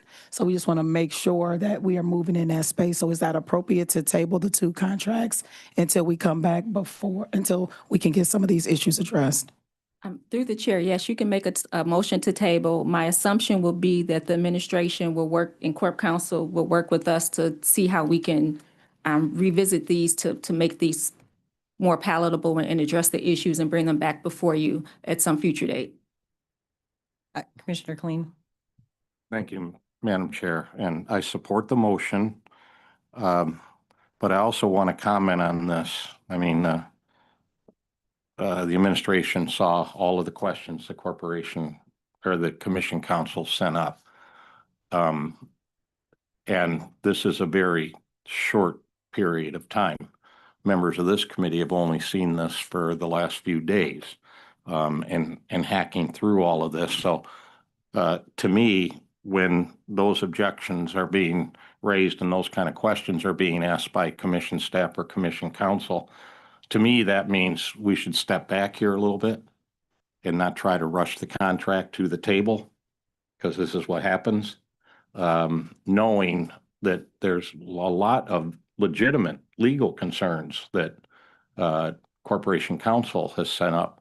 So I support the motion, but I think it's a little unfortunate that they're with all the paperwork that went back and forth, that people didn't go, wait a minute, this isn't ready. We need a little more conversation on this. Thank you, Madam Chair. Okay, so we have, we have a motion to table the number 6, the TCD and the Real Times Media contracts. And we have a support by Commissioner Colleen. Can I take a vote, please? All those. We should probably, let's do a roll call. Let's do a roll call vote, Madam Clerk. Commissioner Wilson, Yes. Commissioner Peterson Mayberry, Yes, thank you. Commissioner Kenizik,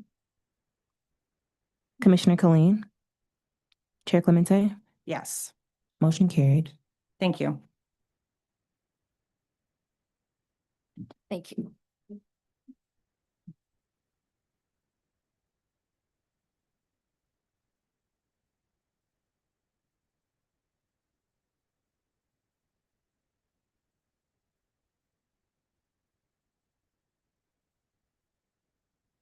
Madam Clerk, if you could please read in the next item.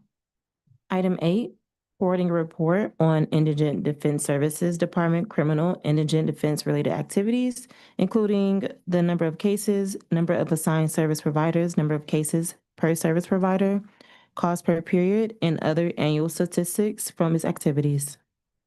Thank you so much for joining us. We have the whole team here, so come and sit at the table, and we will start with you, Robin, and then you can go around and they can introduce. So you just press the button, it'll turn green, and then you can introduce yourselves. Yes, thank you, Chair Clemente, and good afternoon, Commissioners. Robin De La Russa, Director of the Indigent Defense Services Department. And Chair Clemente is right, we've brought most of our leadership team here today, starting with Angela. Good afternoon, everyone. Angela Peterson. I am the assigned council administrator. Are you on, Angela? No. Okay, okay. Let's try it again. Thank you. Angela Peterson. I am the assigned council administrator. Thank you. Kimberly Dorsey, fiscal grant manager. Sardaj Gill, the application development manager. Okay. Thank you so much for joining us. We have a report that is in front of us, and then we were going to have a discussion. I think we can kind of do it all together, let you talk a little bit about your report, and as we have questions, we'll ask them. We received an email that Chair Bell asked us to look into with you, and it just so happened your report showed up this week, so I was so happy that all of you could join us so that we can look at your report and then ask some questions that go along with what's going on. Sure. Thank you. Thank you, Chair Clemente. And I just want to note, we have a lot of information, so please, at any point, interrupt me. Staff, we're happy to answer those questions. Starting with the departmental report, it really is no different from what we've previously submitted. I do want to highlight a couple of things that happened in 24 that were really crucial to our operations.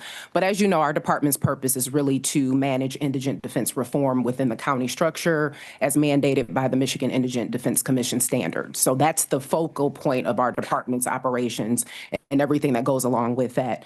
In our fiscal 24 report, we again highlight our successes on the things that we're doing related to compliance with the standards. We continue to have a robust training program for the attorneys. We continue to provide great resources through our investigator and expert program, as well as our defender support unit, which is our focal point on holistic defense, where we have social workers in our department that assist assigned counsel with client-centered representation is what we like to call it. So those programs continue to grow. They are novel within the state. A number of systems in Michigan, I think there's about 120, actually use our investigator expert program because it's so great. So we're happy about that. As it relates to the key highlights in 24 that I really wanted to focus on was Standard 8. The Michigan Indigent Defense Standard 8 is attorney compensation, and then Standard 6 and 7 are related to indigent defense caseloads and then attorney qualifications and performance. And I mentioned them because those three standards are sort of the focal point for 24 and 25. And I think that's where we get into the crux of the letter and anything else surrounding attorney compensation. So in 24, we created an attorney billing platform in March of 24. It was a response to moving from the flat fee event-based system that had been in place in the county for 25 plus years to hourly wages for attorney or hourly compensation that was required under the standard. As you are aware, Wayne County handles about 12,000 felony cases in a given year. So imagining the volume of what that looks like on attorneys billing on these cases, it would have been massive to maintain a paper system. So in response to that, I have the developer here. We created this platform. I must admit it is the first of its kind. There is no other system like this in Michigan. The county has created something that is novel, and we believe it's something that's going to be replicated due to its transparency, its user friendliness, and its ability to provide the information the state is really looking for when it comes to attorney work and performance. So the creation of that in 24 was really a huge lift for our department in terms of training attorneys, putting out policies and procedures surrounding the software, surrounding criminal billing in general, which really is never done unless you're an attorney in the federal court system, because the federal court system does hourly billing. But in a trial court at the state level, Criminal billing has never been hourly. It's mostly event-based billing. And so it was a huge learning curve, if you will, for the traditional criminal practitioner who never had to account for their work in that fashion before. So some of the things surrounding the work that we did really honed in on training and getting people to be able to use the system, understand it, use it, in a manner that explained their work performance, which is required under Standard 7. So a number of things went into the development in '24. One of the key benefits of the billing software is its ability for us to see, as I just said, attorney work performance, but also caseloads. How many cases does an attorney have? Standard 6 itself dictates that attorneys can only carry about 150 felony cases on a rolling calendar year. So this gives us the ability to have more transparency that we wouldn't have not had otherwise with this entire system living in the court system for so many years. So I just wanted to point that out. Can I just yeah, interrupt you? Sure. Not knowing anything about this, how does your billing system review your attorney's performance? Well, it's not the system, it's our review Oh, it's within the your- system. Within the Yes, system. within the Okay, system, okay. I correct. was just reading. Okay. Yes. All right. So there are people that are reviewing what's going on with attorneys and Yes. and the billing. Okay. Correct, which is required under the standard, Chair Clemente. Standard 8 requires an attorney to approve any work that's paid for in this hourly model. So only an attorney can approve the billing of another attorney and request payment on behalf of that attorney through our county process. And tier 1 and 2 cases are at 192 an hour and 3 and 4 at 144 an hour. And that was for '24. We've since increased for '25 and slated to increase going into '26. Thank you. Yeah. Sorry. Nope. Any other questions at this point? Okay, I'll let you continue. Okay. Well, that was me wrapping up the 20. Oh, okay. The 24 report, because that Okay. was the highlight. I have, our staff is here to speak a little bit more in depth as we get into maybe the letter and additional questions surrounding attorney payment. But I did just want to point out that the departmental report, outside of all of the standards, I just really wanted the takeaway to be 24 was the year of this huge conversion to the hourly compensation model. So along with that came, our operations really surrounded that structure, if you will. And there was multiple ways for attorneys to be trained on this hourly, how to, was there like, okay, you know what you're doing, or is there a check-in? If you could kind of tell us, because I think we did see an article and then this letter that some people feel like it's not been timely. So go right ahead. Yeah, just to speak on the training available to attorneys, we had multiple Zoom meetings held with the attorneys before the application launched initially, where we trained the attorneys on every aspect that they needed to complete, from entering a billing item to creating an invoice for their billing and anything else that was useful to them within the software. We also have one-on-one meetings that are held with attorneys. Once requested, the attorney has to request these meetings through our Jira platform, which is just a customer service-based platform. And through those, we have multiple YouTube videos that are online, posted on our website. And yeah. So is there like a practice? So they can, during a Zoom meeting, or they can kind of create something so they could, I am a person that needs to do. Yes. Yeah. So sometimes I look at a video and I don't understand it. So you have multiple ways that attorneys could figure out how to bill and submit those things correctly. And then is there a review after could there be like a lapse in time from the time that they submit to you reviewing it for them to get paid, is I guess what I'm asking. So how long could that be? Yes. So, Chair Clemente, before I answer that, if I could just lay a little bit of a foundation for that as well. So the county's ordinance for vendor payments for contracted vendors is 45 days. In this scenario, most of the indigent defense services providers that we deal with outside of the Neighborhood Defender Service, our public defense office, are 1099 vendors. So we don't maintain contracts with them. They simply submit a W-2, become a vendor with the county, follow that entire process, and then and then we qualify them for the roster based on the ordinance, and then they're subject to payment after that. When we first launched the billing software, there's sort of a process. The attorney submits their invoice. It's a first line review for accuracy or any issues, verifying court appearances, making sure that the case management system that Third Circuit Court uses, which is Odyssey, shows that the attorney actually was there at court, you know, things of that nature.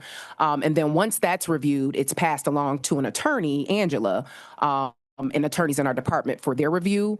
Once it's approved at that level, then it's submitted to our fiscal grant division for processing through county management and budget. Once she does her finance batching and then it goes through. So that's it in a nutshell. In the early stages, when we first launched the system, we were seeing average times about 50 plus days. Because another component of that is if something is rejected on an attorney's invoice, it goes back to them for correction. That restarts the process. So if they take 5 weeks to resubmit that item, well, that's an additional 5 weeks on that particular item or invoice. So there were nuances there that we were discovering, and we were looking at the metrics and trends to understand processing. In a perfect world, though, you know, an attorney's billings are reviewed daily. So they could be processed within a week if they're entered properly, there are no issues, and they just move through the process. So what we found is that there just had not been enough clarity in setting expectations. What happened in the court side when attorney payments were processed is vastly different than what's happening on the county side, because that's event-based. We're in an hourly base. So there were nuances there that we now recognize weren't clear. And so our intent moving forward, obviously, is to have clear vendor policy that people can read and understand and establish expectations, because that was missing. But to your point about training, it's still ongoing. Angela, you can speak to this. I don't want to speak for you because she has way more information to provide. But, you know, you're talking about technology. There's a huge subset of, you know, practitioners who just aren't used to it, right? It's a learning curve that's very steep, we discovered. There was also, you know, an understanding of how to criminal bill. If you've never billed on a criminal case, you know, just saying, oh, I went to court is not enough. You have to say, I consulted with the prosecutor. You know, I reviewed discovery. So these are all things required by the standards. This transparency is required to show an attorney's performance. Are you giving high quality representation, and how? Well, they do it through their billing. This is what I've done, and this is what I need to be paid for. So there were great curves that we had to overcome. And we have 154 attorneys on our roster. We have over 200 plus investigators and experts. So you can imagine the volume of learning that is required. And right now we're at a staff of 23. So I'm not using that as an excuse. I'm simply suggesting that it was a huge change to a system that has been established for 30 plus years. And there's a lot that goes in that change. And so we have 150 something people doing it right. And then we have a small subset that is confused and has issues. And so we try to provide that one-on-one, you know, support. But Angela, you want to speak to that? Oh, the only thing I can add is that, let me turn the mic on, that'll help. What I'd add is that the culture of public defense is different now. When it was event-based, and we throw that around just so that you know, if I went to court, I had to do nothing else. The court would verify that I was at court and I would be paid for being there. But that's all I would be paid for. I wouldn't be paid for preparing before I went to court. And so now that the MIDC has recognized that that's a disincentive to doing good work, right? We are paying hourly, but you have to tell us what you did hourly. And some of our attorneys have just never been in the practice of keeping up with what they're doing. And so they resent the fact that now they have to account for it. But at $200 an hour, which is what an attorney would get in private practice, you should want to present the facts, present that work, and then you consider as many cases as we have and as many attorneys. It's virtually impossible to oversee the performance. We wouldn't have enough time to go to court with every attorney. just imagine there's 200 of them. They're not very little more than that working days. So we would spend one day reviewing an attorney's caseload. So that's kind of impossible. We are able to see that detail of work in the billing. And the state is happy to see that itemized service. So with that, is there in the billing system, I'm thinking like court and then a drop down that says, I did this, this, and this, or do they have to manually write? I feel like a yes. report card almost as a teacher, like, performed, whatever, performed. So Yes. how it is, they say court and then they have to list everything they did, or is there a drop down, or how is? They list the item or the service, may it be the court appearance or reviewing discovery, and then they will put in the commentary that details it. Okay. But we're not looking for full paragraphs, legal briefs. There's not enough characters for that. Explain it in a way that an attorney would understand. I'd understand consultation with the court and the prosecutor and my client, and we accepted the plea. Okay, so there was some learning. There's a demo application too. I'm sorry, Chair Clemente, Sartaj reminded me. Before we launched as well, we prepared a whole demo application that the attorneys could go in and play around in before it went live, so that they could also learn in addition to the trainings that we provided. We still offer that today. So if we have a new attorney on the roster, we give them access to the demo environment so they can understand, learn, ask questions. So that has been the constant. I just wanted to note that there is an actual, so if you're a visual learner, you can get in and actually play around in the software to understand it as well. Okay, I think we have a few questions. Commissioner Clean. Thank you, Madam Chair. And good afternoon. Good afternoon. I think it's been about a year since I've been here. Yeah, I just want to kind of start by just a little bit of the history here. When you get into custody of the state and the local constable, click, he reads you this thing called the Miranda. And one of those is if you can't afford counsel, one will be provided for you. And I think a lot of people saw the inadequacy in that, that perhaps defendants were not getting the best defense. That even perhaps when you saw the first time you saw your court-appointed attorney was the day of your hearing. And maybe the first time the case was looked at by that attorney was at that hearing, open up. So, and I think the state did this in what, 2021? The Michigan Indigent Defense Commission? It started in 13, actually, Commissioner Killeen, and then remember Snyder it got passed under Snyder, and then the first funding started going into systems about 18. Yeah. And then we, created the department later thereafter. But anyway, the state recognized that. Yes. That there was inadequacies here. Correct. And then they started rolling out the standards.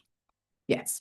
When did standards 6, 7, and 8 come out? The ones we're talking about today. When did those? Because they were rolling out. You would come one year and go, okay, we got 1 through 3, and we would look at those. We go down to my office. We talk about them, and then it's like, okay, we got 4 and 5 now. We talk about that. When did standards 6 through 8 become a reality? Believe and funded? I mean, Standard 8 was funded in 21. Yes.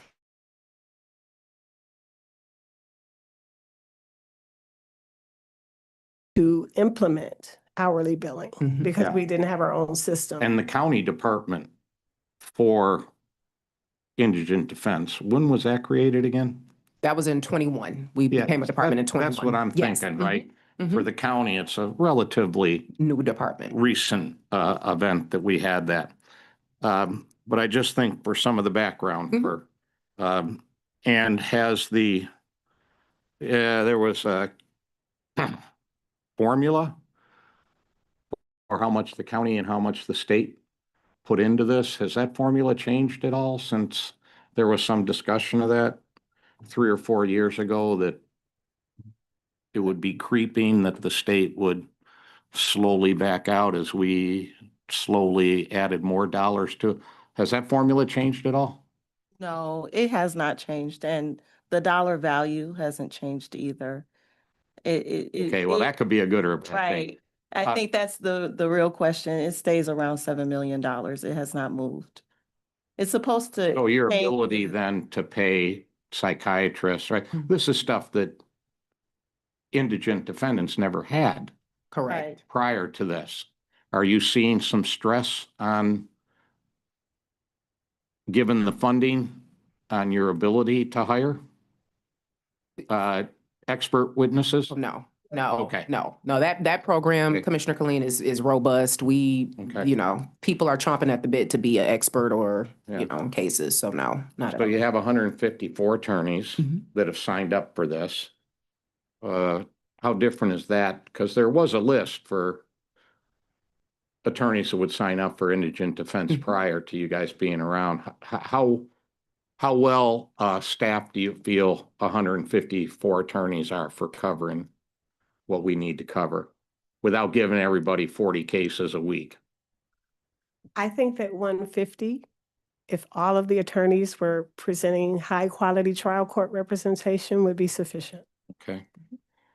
And I note in your report, you list out the district courts, but that's not all of the district courts in Wayne County. I know like District Court in Harper Woods isn't on the list. Of course, that's the first thing we do, right? We have districts, go look at our district. But I was also looking countywide. How come it's only 3 or 4 or 4 or 5 maybe of the district courts are listed in here and not all of the district courts for the county? Are you speaking about the NDS portion, Commissioner Colleen? Is that which one? Is that the section? NDS, well, yeah, well, I'm looking at all of them, right? Mhm. NDS monthly report, Yes, okay, 18th, 23rd, 34th, and of course 36th. yes, But outside of 36, there's more than 3 district courts around the county. yes. Well, so why are they not here? So contractually, NDS is responsible for vertical representation in those courts. So there are more district courts, but vertical representation means starting at the arraignment at the district court level and then handling the case all the way All the through way to through, circuit yeah. court, correct. So contractually, the public defense office was assigned to certain district courts, but the roster, for the most part, handles all district courts. It's just that they're identified specifically in their report because contractually, they're obligated to those courts. Which means these are high volume courts, so you assign attorneys to go there day after day. Yeah, they could be high volume, you know, or courts that a lot of assigned counsel may or may not want to take, right? Because they can opt to take what cases they want to take as a part of the rotation. But it was identified because at the time when NDS became the public defense vendor, these were the courts that identified that needed that specific representation, if you will. And I know I've asked about this before, which is also a great concern of mine. It's great that we're doing this. It's great that we're spending millions of dollars around the state so that indigents have adequate representation. But I'm also looking for the data on impact, because I would imagine having good defense attorneys, conviction rates would go down for indigent defense. Are we able to track year over year what the effect of this has been on those defendants in terms of convictions, acquittals, whatever? Do you have data like that? So, Commissioner Colleen, a couple of things. One is we're better able to track data now that we have a defender support unit. Yeah, I know this has been in the past, Yes, right? yes, because you know it's difficult because unless an attorney self-reports or Yeah. we had the ability to get into the court software in some capacity, which we can't, it's difficult for us to track the case outcome in that fashion. So our hope and intent, and what we currently have in our billing software is our case closing form. The attorney is expected to fill that out with the outcome of the case. You know, was it a plea? Was an investigator used? So we can start seeing trends. We do have some data available, like I said, through our defender support unit. They're tracking, you know, mitigation efforts. What happened? Was the client able to get probation because they were able to present a mitigation report to the court? So some of that more granular detail we are starting to be able to capture. Yeah, because I think, and this is what we've talked about Yes. before, right? But I think by any measure, once the state of Michigan recognizes, and we're going to throw millions of dollars at the fact that there has been inadequate representation for injured and defendants. It seems to me the number one judge of that is what's going on with convictions as Correct. a result. Correct. The other thing I'll ask you is on the billing and some stuff that's been out in the media or letters or whatever here recently. Do we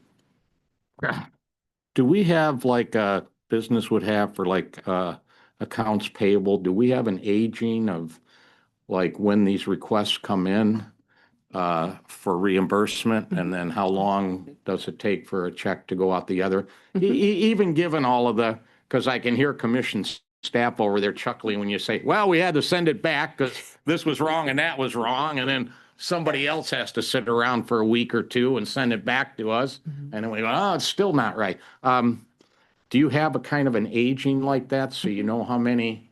Because 45 days, that's your... We are on average under 45 days. Yeah. We are on average under 45 days since we rolled out the software. And I want to remind the commission that we had a cyber attack. That cyber attack, the numbers are baked into that 45-day average because we could not batch for a full month. Yeah. So anyone that was sitting in our system, although we could move them to a file to batch them, we could not batch them. So, and then also you have to remember here at the county during the shutdown for the holiday, those days also are baked into that number as well. So we are, after the beginning of December, if we batch anything, it's not gonna get paid until January. So when I send a batch out, it's 10 to 23 days before it reaches the recipient of the disbursement. And that's if they have direct deposit. So if you think about 44 days, like if it's in our system, it reaches 3 different teams before we send it out. And then 10 to 23 days after that, which is the county system. Right. There's nothing we can do about that. But your standard is the 45 days that the county uses. That's a standard, and we come in. Do under your that. 154 attorneys know this? They know now. I don't think they knew it in the beginning. Correct. But And that's where we're going with that. Okay, transparency because I can see where that policy. would be Correct. And that- helpful, right? Exactly. So what would end up happening, Commissioner Colleen, is that people would inquire, right? Where's my payment? And, Right. and Kim's team will come back and say, hey, this is where it is in the process.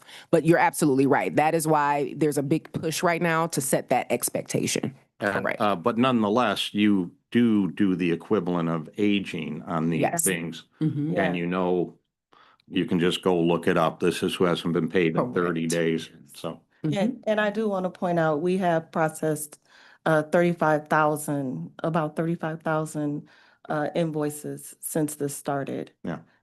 Thank you. I look forward to next year's report. We'll be back before then.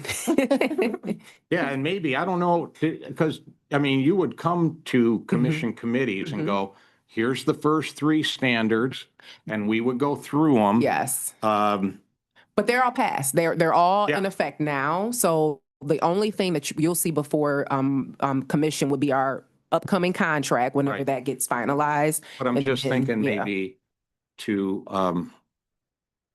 remind or educate the commission that what these standards really Yeah. are and what you're obliged to do, Yes. and would be helpful for our understanding. Okay. Right? Because you're a department, we have oversight. Yeah, it'd be great to know what the heck you do and what the standards are that the state's putting on you. Yeah. Absolutely. Thank you, Madam Chair. Welcome.